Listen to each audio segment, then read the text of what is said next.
Assalamualaikum. Kembali lagi di channel Bidan Isna, obrolan kesehatan kita semua. Di video kali ini aku mau ngebahas ibu hamil nyidam aneh. Nah, diturutin apa enggak ya? Nanti kalau misalkan nggak diturutin, anaknya jadi ngeces. Terus bingung kan gimana diturutin apa enggak? Ingin tahu jawabannya? Simak video ini sampai habis. Jangan lupa untuk di-subscribe. Oke, terima kasih. Soalnya kalau misalkan kamu subscribe aku kan jadi lebih semangat lagi buat video. Kayak hari ini aku malam banget loh buat videonya, sekitaran jam 11 malam. Terus hujan juga, dan aku tetap semangat buat video. Kalian bisa lihat bibir aku ini udah merah merona ya kan, karena aku saking semangatnya buat video buat kalian.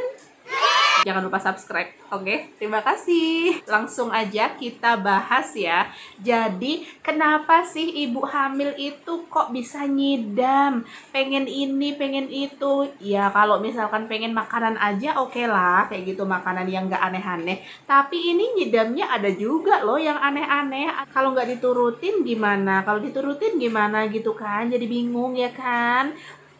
Sebenarnya penyebab nyidam pada ibu hamil itu sampai sekarang belum ada penyebab yang pastinya itu kenapa. Belum ada teori pastinya itu kenapa ibu hamil bisa nyidam kayak gitu ya. Tetapi ada beberapa teori memang yang mengkaitkan antara ibu hamil, antara prosesnya kehamilan, antara proses hormonal, antara proses psikologisnya dengan nyidamnya. Mau tahu? Yang pertama itu ada kaitannya sama hormon. Jadi kalau ibu hamil itu kan hormonalnya berbeda sama yang ibu bukan hamil kayak gitu ya. Kalau ibu yang nggak hamil ya mau makan mau enggak itu terserah lah ya kayak gitu kan. Ya sebaiknya makan. Kalau nggak makan mati deh. Bercanda. Nah, jadi kalau misalkan ibu hamil, itu kan hormonnya itu meningkat, hormon progesteronnya meningkat, hormon estrogennya juga meningkat. Terus ada juga peningkatan hormon HCG atau hormon awal-awal kehamilan tuh. Yang kalau di test pack itu hasilnya positif, nah itu kerjanya si hormon HCG tuh yang bisa mendeteksi positif test pack pada saat nyelupin test pack ke urin. Kalau dicelupin itu kan jadi positif, jadi 2 garis. Nah, itu kerjanya si hormon HCG tuh. Jadi ada kaitannya hormon-hormon ini dengan perubahan nafsu makan ibu hamil. Ada yang ingin makan terus ada juga yang nggak pengen makan, ada yang mual muntahnya berlebihan jadi nggak bisa makan, kayak gitu kan. Nah, itu kerjanya si hormon. Bisa jadi karena perubahan hormon inilah timbullah rasa-rasa ngidam, bau sesuatu, aduh bau mie ayam gitu ya, jadi pengen banget mie ayam kayak gitu kan. Nah, next lanjut ada teori yang kedua yang berkaitan juga kenapa ibu hamil itu bisa ngidam. Teori yang kedua ini menyebutkan kalau sebenarnya saat ibu hamil itu ngidam itu menunjukkan kalau tubuhnya kekurangan nutrisi-nutrisi tertentu. Contohnya, pas ibu hamil, aduh pengen banget mangga muda tetangga kayaknya enak banget ya, boleh nggak ya minta, kayak gitu kan. Pengen mangga muda, kayak aku dulu waktu hamil itu pengen banget mangga muda, jadi aku makan mangga muda banyak banget, terus asem banget, dan juga pakai sambal yang pedes banget. Dan endingnya akhirnya setelah aku lahiran aku kena emah parah. Aduh, jangan ditiru ya. Jadi kalau contohnya tadi kalau misalkan pengen mangga muda, nah hal ini menunjukkan bahwa di dalam tubuh kita itu membutuhkan atau memerlukan vitamin. Jadi menunjukkan bahwa badan kita itu memerlukan asupan vitamin. Terus ada juga tuh yang kayak aduh ngidam pengen banget makan mie ayam, pengen banget makan mie instan, atau pengen banget makan sate, atau pengen banget makan bakso kayak gitu ya. Nah, menunjukkan juga kalau tubuh kita itu membutuhkan nutrisi seperti karbohidrat kayak gitu.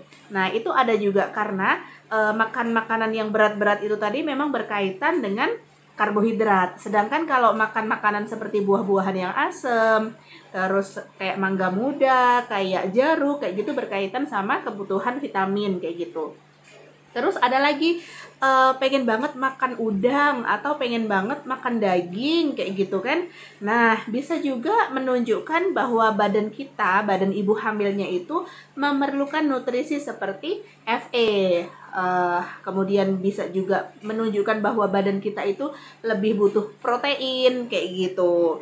Nah, itu teori yang kedua ya. Tetapi memang berkaitan antara pengen makan tertentu dengan kebutuhan nutrisi tersebut. Karena pada saat selama kehamilan, ibu hamil itu butuh banget nutrisi yang lengkap.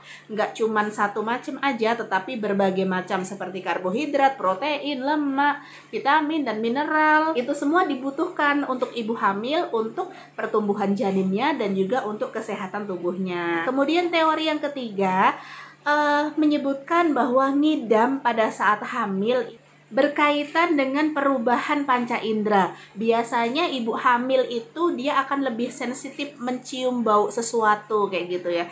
Jadi kalau misalkan contohnya suaminya ganti parfum yang baru gitu langsung sensitif. Kok parfummu berganti? Kok si dia ganti parfum ya? Aduh, jangan-jangan jangan seudon dulu, bisa saja dia bosen sama parfum yang satunya jadi ganti parfum yang lainnya kayak gitu. Pada saat hamil memang panca indera ibu hamil itu lebih sensitif. Indera pencecapnya seperti lidahnya juga lebih sensitif terhadap makanan, kemudian penciumannya juga lebih sensitif kayak gitu kan.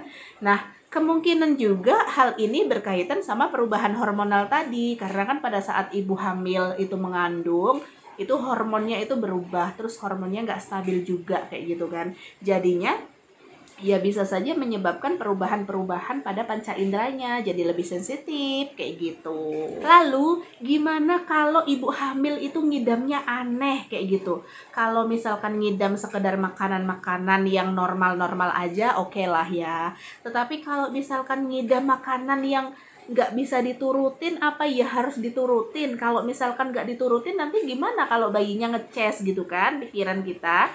Tetapi sebenarnya Bun ya, mengidam yang tidak tersampaikan itu tidak menyebabkan anak kita atau bayi kita itu nantinya ngeces. Kalau bayi itu memang normal banget dia ngeces karena pada saat bayi kan ada proses nanti tumbuh gigi. Sehingga kalau misalkan dia pas lagi tumbuh gigi ya bisa saja dia mengeluarkan air liur yang berlebih kayak gitu jadinya ngeces kayak gitu.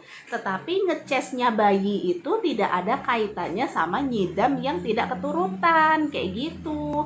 Aku aja waktu ngidam banyak banget nggak keturutannya, kayak ngidam gudeg Jogja nggak keturutan, terus ngidam tiwul Jogja nggak keturutan gitu kan, karena secara aku di Sumatera gitu loh. Jadi ketika ngidam nggak keturutan itu bukan berarti terus anaknya nanti kalau udah lahir jadi ngeces kayak gitu, nggak kayak gitu ya Bun.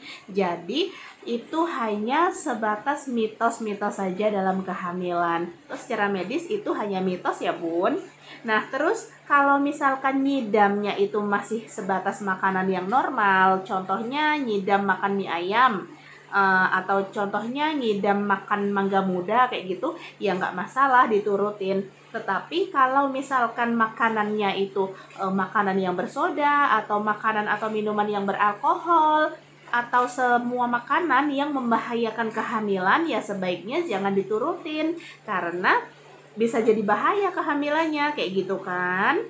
Tetapi kalau misalkan ngidamnya hanya sebatas makanan yang normal, es krim, coklat, kayak gitu ya nggak apa-apa diturutin. Mungkin itu aja yang bisa aku sampaikan. Terima kasih sudah nonton video aku. Jangan lupa untuk like, komen, dan subscribe. Semoga video ini bermanfaat. Wassalamualaikum.